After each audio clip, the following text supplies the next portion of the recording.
নমস্কার বন্ধুরা, দিলীপ পি কিচেনে স্বাগতম। আজকে শাপলা দিয়ে ডিম তরকারি রান্না করলাম। আর এই ডিম তরকারি দারুণ লাগে খেতে। যদি আপনারা শাপলার এভাবে তরকারি না খেয়ে থাকেন তাহলে মিস করবেন। তাহলে দেখে নিন কীভাবে এই মজাদার শাপলা ডিমের তরকারি রান্না করছি। আমি বাজার থেকে শাপলা কিনে এনেছি আর চুলাতে ডিম সিদ্ধ দিয়েছি। একটু লবণ দিলাম যাতে করে ডিমটা ভালো করে ছোলা যায়। শাপলাগুলো আমি বেছে নিচ্ছি। বন্ধুরা, যারা আমার চ্যানেলে নতুন, আমার চ্যানেলটাকে সাবস্ক্রাইব করবেন, বেল আইকন দিবেন যাতে পরবর্তী ভিডিও পেতে পারেন। আপনাদের কাছে আমার অনুরোধ রইল। আর ডিম সিদ্ধ হয়ে গেছে। সবগুলো শাপলা আমার বাছা শেষ। এখন আমি টুকরা করে নিয়েছি, ছোট ছোট পিস করে নিয়েছি। খুবই সহজভাবে আমি রান্নাটা করছি। আর এখানে পেঁয়াজ আর কাঁচামরিচ নিয়েছি, আমি এগুলো ব্লেন্ড করে নিয়েছি। শাপলাগুলো সুন্দর করে ধুয়ে আমি পানি ঝরা দিয়েছি। ডিমগুলো ছিলে নেওয়ার পরে আমি একটু চাকু দিয়ে দাগ দিয়ে দিচ্ছি, যাতে করে ডিমের ভিতরেও মশলা ঢোকে আর ডিমটাকেও যাতে সুন্দর লাগে। অল্প নুন আর হলুদ মেখে আমি ডিমগুলোকে ভেজে নিচ্ছি।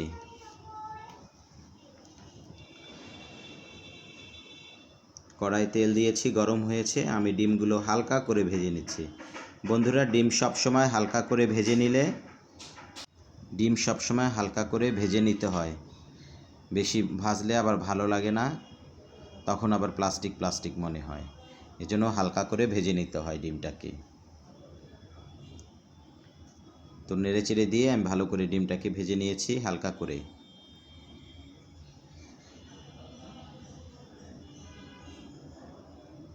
নামিয়ে নিচ্ছি।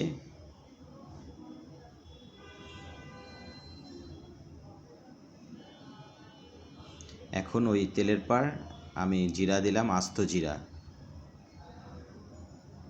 আর এখন ব্লেন্ড করা কাঁচামরিচ আর পেঁয়াজ দিয়ে দিলাম। এখানে আমি 3টা পেঁয়াজ নিয়েছিলাম আর চারটা কাঁচামরিচ নিয়েছিলাম। একটু ভেজে নিচ্ছি।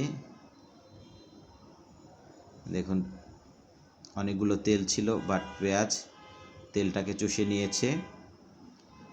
আর এখন এখানে আমি 1 চামচ আদা বাটা দিলাম আর রসুন বাটা 2 চামচ দিলাম।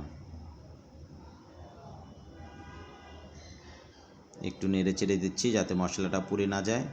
বন্ধুরা, এই তরকারির জন্য এই মশলাটা যত ভালো করে কষাবেন তাতে এই তরকারিটা খেতে কিন্তু খুবই ভালো লাগবে। আর অল্প একটু জল দিয়ে নিয়েছি যাতে মশলাটা পুড়ে না যায় আর ভালো করে যেন মশলাটা কষাতে পারি। শুকনো লঙ্কা গুঁড়ো 1 চামচ,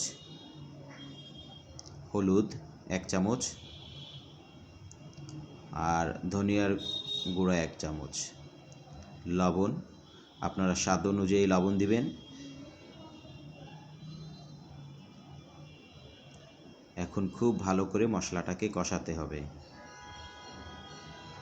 এখানে আমি 4টা এলাচ আর 2 টুকরা দারচিনি দিয়ে দিলাম। খুব টেস্টি হবে এই শাপলা আর ডিমের তরকারি।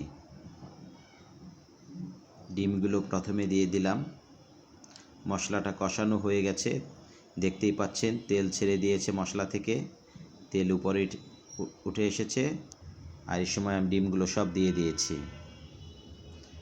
এখন বন্ধুরা আমি শাপলাগুলো দিয়ে দিচ্ছি। সবগুলো দিলাম। নিচে রয়েছে ডিম আর মশলা, উপরে শাপলা। আমি ঢাকনা দিয়ে ঢেকে দিলাম। এখানে কিন্তু আমি একটুও জল দিব না, এটা ঝোল তরকারি হবে।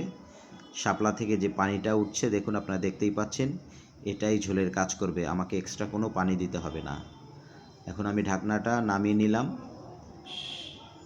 কারণ যতটা সিদ্ধ হওয়ার হয়ে গিয়েছে। আমি আর ঢাকনা দিয়ে দিব না, আবার ঢাকনা দিলে কালারটা নষ্ট হয়ে যাবে। এর জন্য ঢাকনা আর দিলাম না। শাপলা হতে বেশি সময় লাগে না। দেখুন বন্ধুরা কতটা সুন্দর হয়েছে। খুব বেশি একটা ঝোলও নেই, আবার পারফেক্ট হয়েছে ঝোলটা। দেখুন কতটা সুন্দর, আর সুন্দর একটা স্মেল বেরিয়েছে।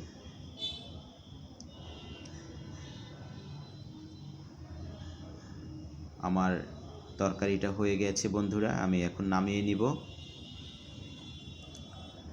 আর ঢাকনা আর আমাকে দিতে হবে না, আর আমি ঢাকনা দেইনি। তো বন্ধুরা, আপনারা আমার ভিডিওটাকে লাইক করবেন, কমেন্টস করবেন আর শেয়ার করে দিবেন, যাতে অন্যরা দেখতে পারে। এখন আমি নামিয়ে নিলাম। দেখুন শাপলাটা কতটা সুন্দর রয়েছে, সবুজ, আর তরকারিটাও কত সুন্দর লোভনীয় হয়েছে। যে কোনো মাংসের তরকারিকে হার মানাবে এই শাপলার তরকারি। খুবই টেস্টি, খুবই মজার, আর গরম গরম ভাতের সাথে দারুণ লাগে বন্ধুরা। তো আপনাদেরকে অনেক অনেক ধন্যবাদ আমার সাথে থাকার জন্য। আর বেশি করে আমার ভিডিওটাকে শেয়ার করে দিন। আপনারা ভালো থাকুন, সুস্থ থাকুন। আপনাদের অনেক অনেক ধন্যবাদ। আর ম্যাক্স খাচ্ছে। ধন্যবাদ বন্ধুরা।